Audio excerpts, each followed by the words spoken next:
I think an American can have pizza for dinner, right? I can't have pizza What? because I grew up eating something way heavier than pizza. Okay, swallow. Yeah, Okay. so it's all of those things you like. How do you guys cope on those kind of things, really? All right, and they have breakfast very early. For me, I don't like having breakfast very early. Some folks would have breakfast as early as 6.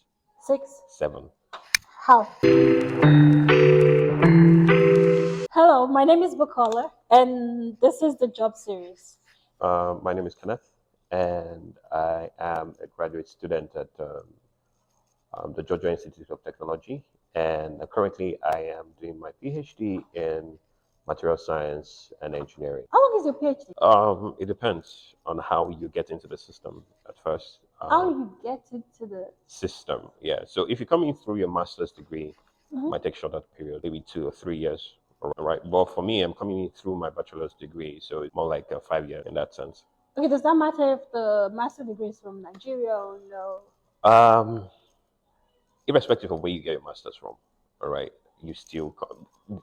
I think there are certain requirements to you have to meet in that sense. So you still have to take some certain core courses, all right, with respect to that department itself.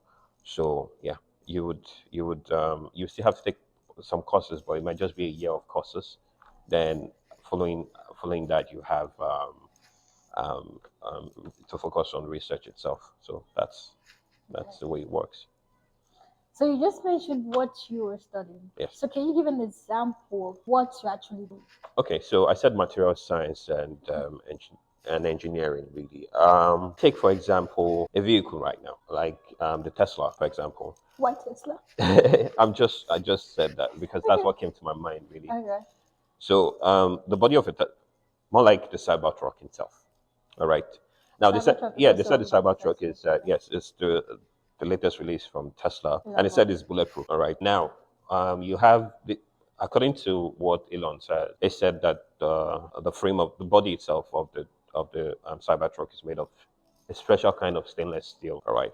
The stainless steel itself has the ability to absorb the impact made by bullet and distribute it all over the body such that it doesn't penetrate into the car itself. So my job as a material scientist is to develop materials that can do so in that sense, manipulate materials in that sense. Now he says stainless steel, you have the stainless, you know the stainless that people are crazy about. Oh, right. So there's a particular cup called the stainless, all right? A cup? Yeah. Like the normal stainless Yeah, the cup. stainless cup. Yeah, there's this. Like there's like iron cup. Yeah, a stainless cup. Yeah. Mhm. So on there's this stainless that people are crazy about this period.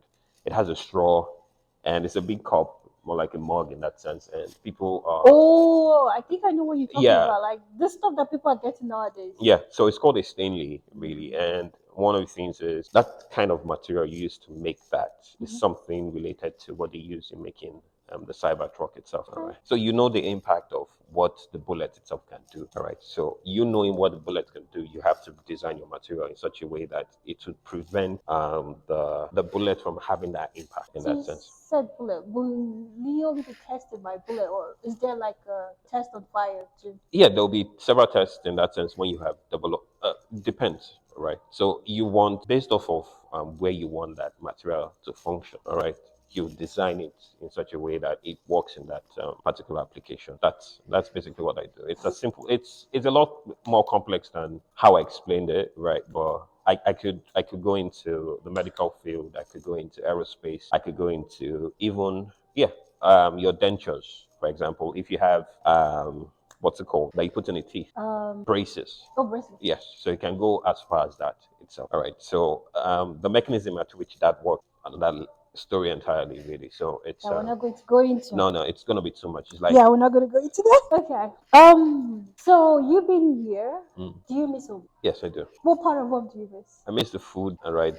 Sometimes I miss the weather too. I miss the vibe, like you know how Nigeria is. Really, there's always so much vibe attached to it. Growing up in Nigeria for say over a period of time, you're used to the culture, used to the life, used to Yeah. everything Yeah. itself, right? Yeah. You can walk up on a Sunday morning. You might not even call a friend that you are even coming, and you can just walk into his house and like, how you doing? It's been a while, all Yeah. right, and he would definitely welcome you. But here, you don't. You have to call ahead and ask the person, "Are Yeah. you gonna Are be you home?" available? And even if the person is home, the person can tell you, "I can't entertain you at this A time. lot of So people are tired. Yeah. yeah, so it's the way it is really. So I mean, another vibe I'll say I miss is, like the way I grew up. mm, You literally have these neighbors that are watching over you. yeah, So definitely. you can just go outside and you be like, "I, hey," but Yeah. over here, Yeah, nobody. everybody's minding their Everybody's business really. minding their But I think business. one of the things that there's still that neighborly attention and all of that, but it transcends into a community whereby everybody knows everybody. Mm-hmm. All right, I think they still have that here. Right, everybody knows everybody. Right, but you coming from outside, coming into that neighborhood itself, it's you feel like a stranger really because nobody actually does know you. All right, so but it's in a case whereby everybody knows everybody when you come into that in that point itself, you find out that I don't see that vibe, Yeah, but their own kind of vibe is different from our own kind of yeah, vibe, it right? is. So It is. it's the way things are, right? So So, how long have you been here? um, in August, it will making it 2 years that I've been in the US. Okay. Yeah. So, do you think you've seen all the cultural shock that you can get within those 2 years? Yeah. Funny enough, yeah, Do you think largely. you've seen like all the ones you can see, or you think that there's still some I that you think haven't? there might still be cultural shocks that would be Okay. existent in the future, really. But right now, to a large extent, yes, I have seen all the cultural shocks that I can see in right Okay, now. what is one cultural shock that you feel like it's still giving you? Uh, like I think just before the video started, when me and you were discussing, I think one of the things is just the temperature, Mhm. how the temperature is, and Okay. how Okay. life is different. One other thing too is the food too. All right. Now, so I think an American can have pizza for dinner. Yeah. Right. I can't have pizza for dinner Why? because I grew up eating something way heavier than pizza. Okay. Swallow. Yeah. Okay. So it's all of those things you like. How do you guys cope on those kind of right? And they have breakfast very early. For me, well, I don't think maybe it's just a me kind of thing, really. I don't like having breakfast very early. Some folks would have breakfast as early as 6, Six. 7. How? Yeah, some people have breakfast as early as 6, 7 a.m. All right. So I don't like to have breakfast that early, really. That's too early. Yeah, so That's too early. yeah, That's well, too early. that's the way it is, really. Okay. Mm. Comparing education here and the one back home, what differences would you say you've noticed? I think in terms of reach, like back home, you can unless you don't even know the professor. Right? How would I put it now? You're taking a course for the first time. You're Mm-hmm. confused about what to do. All right, how the course is. You don't understand what's going on. All right, back home, you either meet your friend, explain to you. Mm-hmm. All right. Sometimes you don't have the mind to go meet up the lecturer himself and professor himself and tell you, I don't understand. He will tell you, I don't have your, I don't have your time. Yeah, that's true. Yeah, I don't have your time. And one of the things you see that they do here is that they have teaching assistants to help you explain all of those things, concepts and ideas that might feel a tad difficult in that sense. So it's one of those things. You find out that and the professor itself is available to you. Mm-hmm. All right. He has office hours where he comes in and tells you, oh, I'm available for you to ask your questions and all of that. So it's one of those things, right? The rigor at which assignments are given, classes, right? So all of those things. There's differences really. No- But one of the things that you do is that once you take the education seriously back home, right, you can always survive anywhere, really, because you have gotten the fundamentals as much as possible to come here and thrive in this Mm-hmm. environment that is um, um, conducive enough. And you're a teacher assistant, right? Yes, I'm a teaching assistant and also a graduate teacher assistant in Okay. that sense. So you get the opportunity to actually talk to a lot of students Yes, I did. and examine Yeah, their performance. yeah. So it's one of those things you have. It's one of the requirements for me to get my PhD in my Oh, department okay. So it's one of that thing that you have to to do. do. So is it Yes. like for all PhD students No, or it's just I think it's on a departmental basis. All right. it depends So on the department? yeah. Okay. So my department, you have to do it for like 5 semesters before you can get your PhD. So you have to do like 5 semesters Yeah. So then, you have to TA for 5 semesters. and Yeah. afterwards you can do any other thing you Yes. want. Yeah. So and that's 5 semesters out of roughly about 10. So half of your time is yeah, But being you a get TA. paid for it, right? You're paid as a graduate research assistant, not as a graduate Not a teaching T. assistant. Makes sense. On the notes, I thought that you guys were actually paid to come to class to actually look at people do their stuff. Yeah, but it depends on the department too. All right. There are some departments that have it as they're paid. It's paid. But if you're doing, maybe you're doing a master's degree, right, and you want to get some funds, really, then you can do a graduate teaching assistant. But if you're doing a PhD in my department, you need to. You are advised to be a TA in that sense, and you being a TA kind of provides the experience that you need if you're going to transition into the academic field in that sense. And the TA, you said it depends. Does that also apply if you're doing a master, right? No, it doesn't apply. For my own department, it doesn't apply. So one of the things you For your can do, department, makes sense. one of the things you can do is just if you're doing a master's degree, Mhm. all right, in a bid to get some funds, right, for your day-to-day life, all right, so you can apply to be a graduate teaching assistant if the role is available in But that then you sense. get paid, right? Then you get paid. Okay. But if you're doing your PhD, you're already paid as a graduate research assistant in that sense. So, as one of the requirements for you to get your PhD, you need to be a graduate teaching assistant. Okay. And I don't think we actually talked about. Are you? Is it self-funded or you're on scholarship? So one of the things that happens is that once you are doing your PhD, you get funding for all of that.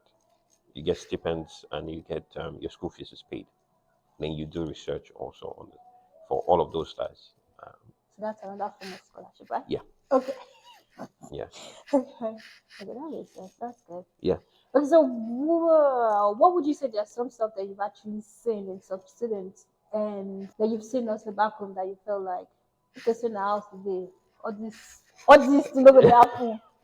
Yeah, there's certain things you see and you like. In terms of, let me think. All right, I believe that people who I take classes with are relatively matured. All right, to a point whereby they know what's right and what's not. So I've not really seen that, but sometimes paying attention to okay, I've taken okay when I was a TA in the fall, and I saw that the students themselves were finding it difficult to pay attention, maybe because they are talking to each other and all of that. And typically in a Nigerian environment, you're like, it was a lab itself, all right. As the technician itself in the lab will tell you, can tell you to get out, all right. If it's working Yeah, if or you're if it talking, disturbs yeah, you. if you're disturbing and all of that Okay.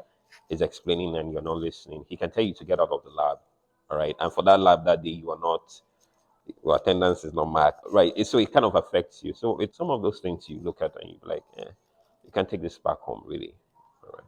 Okay, so to some degree, will you say we get degree of education? They get you. No, the rigor in that sense is better off for here. I mean, in terms of doing the assignments Mhm. and you understanding the classes itself, you trying to know what you're doing in that sense. Yes, it's better off here. All right. I'm not saying that it's not better there too, but um, the amount of struggle, like struggling trying to understand. All right. So one of the things you notice back home is the availability of certain things. As simple as the internet is, Mhm. right? It's a difficulty back home. Yeah, it is. All right. I can right. I'm on campus. I have a laptop or I have my phone. I'm connected to the school's Wi-Fi. All right. It's easy already because if I don't understand something, I can go on YouTube Yeah, and just and get an understanding in that sense. But I have to pay for the data that I use back home. that's true. All right. So it's more like a limitation in that sense. Yeah, that's true. Yeah. That's true. Yeah. It's a lot. Okay, so do you think they actually do take education with all the with how much they have access to? Do you think they take education serious? Yeah, they do. Those who want to. Those who want to, on an average, based on your like observation with students, do you think? Yes, I think they are serious with it really, and especially if you're coming to Georgia Tech itself, right? You are in one of the top schools in the West and the South, Yeah, and you want to get the very best out of it once you are here. So I see students who are willing and ready to make the best out of it. So yeah. that's good. Uh-huh. Okay, so say, do you ever think about the aftermath of the education? Like, once you're done with school, do you ever think about what's going to happen next? Yes, I think about it every day, really. All right. I think about what's the next step, just a lot, really. All right. Now, first things first is that you are in a foreign land, Yes, well, and in terms of access, it's kind of limited, really. yeah, it is. Right. You have the education, you have the the ability, all right? You have the wherewithal to, like, you can stand with any other person, really. But preferences, because for me too, I would do the same thing, right? I would rather take my own before I take another person's own, right? Even despite Yeah. the fact that that person has more, all right? I would take someone who is mine before I would take you in that sense. So when I've taken mine and there is opportunity for you to come in, then you hope you get the concept I'm trying to Yeah, yeah. Because then my question is, does this still applies when you're talking about diversity? yes, there's diversity in all of these choices that you make and all of that. But one of the things that plays a significant role is, are you an American? Yeah. So, Yeah. So yeah, I mean that makes sense. yeah, I know it's what you're talking about. yeah. I know So what you're talking about. it's just the way it is, really. So you, like I said, you would take the preference of somebody who's yours before you take someone who is not. In that sense, so it's one of the things I think about, and I think maybe trying to start a business is maybe the Yeah, best way that's to yeah, go. that's also does All apply. right. So look for a service that you know that people would always they might need on a weekly basis or on a daily basis that would they'll bring that return on investment in that sense. Okay. Yeah. Well, that's all the questions I think I want to pop nose into Yeah. or like pick your brain on. Okay, but lastly, just actually share with the audience like how did you like what was the procedure and if someone was actually trying to do like get an international education, what are the steps to actually Okay. follow? It depends on Okay. what you want to do in that sense. Do you want a PhD? Do you want a master's degree? Mm-hmm. In that sense. And all the information you need is online on the school's department website. And so typically, all right, if you're coming in from Nigeria, most of the times you need your GRE, that's your graduate results examination, Okay, yeah. right? So you need a GRE for your master's degree. And it would be good that when you're coming, you secure some form of funding in that sense because you're coming into a place whereby you don't know anybody. And the system's kind of different from the way it is in Nigeria Mm-hmm. and the way it's run in Nigeria, really. You can go as far as leave Lagos and go as far as Calabar, and you call and you're like, "Oh, I need this," and they send it to you. But here, you're practically on your own, especially if Yes. you're coming to do a graduate degree. In that sense, so funding is important, all right. And once you secure that and secure the admission, it should be good. That's my own thoughts, really. All right, thank you. Well, you've heard it from my guest, Ken. Well, thank you very much. Thank you too for having me. And now it's a wrap.